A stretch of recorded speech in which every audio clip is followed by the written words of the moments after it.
श्री गुरुदेव दत्त. श्री स्वामी समर्थ.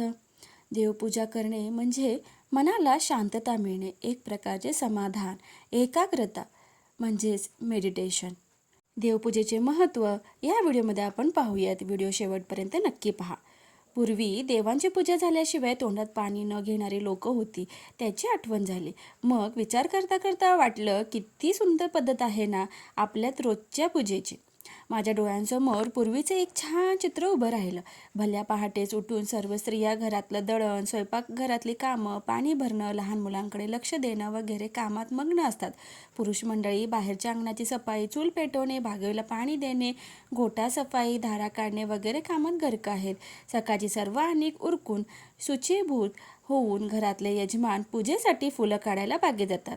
उगवतीची कोवळी किरणं अंगावर घेत अनवाणी पायाने रंगीबेरंगी फुलांची शोभा निरखत, पाना फुलांशी हितगुज करत, निसर्गाचं अप्रूप मनात आठवत, मनाला आल्हाददायक देणारा एक आनंददायी असा एक सुंदर अनुभव.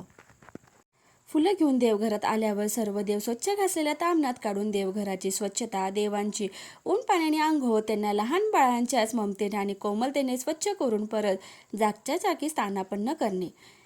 एकतानतेने सहानेवर चंदनाचं मऊ मुलायम सुगंधी गंध उघळताना तुम्हाला तुमच्या चिंता, क्लेश, दुःख, दैन्य सारं काही विसरायला लावणारा हा अनुभव. खऱ्या भक्तिभावनेत तल्लीन होऊन पूजा करताना तो आहे माझ्या पाठीशी, हेही दिवस जातील, तो समर्थ आहे, मी कशाला उगीच काळजी करू किंवा कशाला काही त्याच्याकडे मागू असा स्वार्थ विश्वास मनात जागतो. चंदनाच्या गंधाचा मऊ स्पर्श, फुलांचे देखणे रंग आणि प्रकार, तुपाचा सुगंध, तेजाळलेले दिवे, वाहिली जाणारी अक्षत, दाखवला जाणारा नैवेद्य म्हणजे जणू टप्प्याटप्प्याने रंगत जाणारी महफिल. ही पूजा पूर्ण केल्यानंतर ते समजलेलं तेजाळलेलं सुगंधी देवघराचं रूप डोळे भरून मनात साठवून डोळे मिटावेत आणि असा सुंदर दिवस दाखवल्याबद्दल त्या ईश्वराप्रती कृतज्ञता व्यक्त करावी. अशी ही सागरसंगीत पूजा म्हणजे रस, रंग, गंध, स्पर्श या सर्व इंद्रियांद्वारे केली जाणारी समाधानच जणू. यात नादही येतोच की.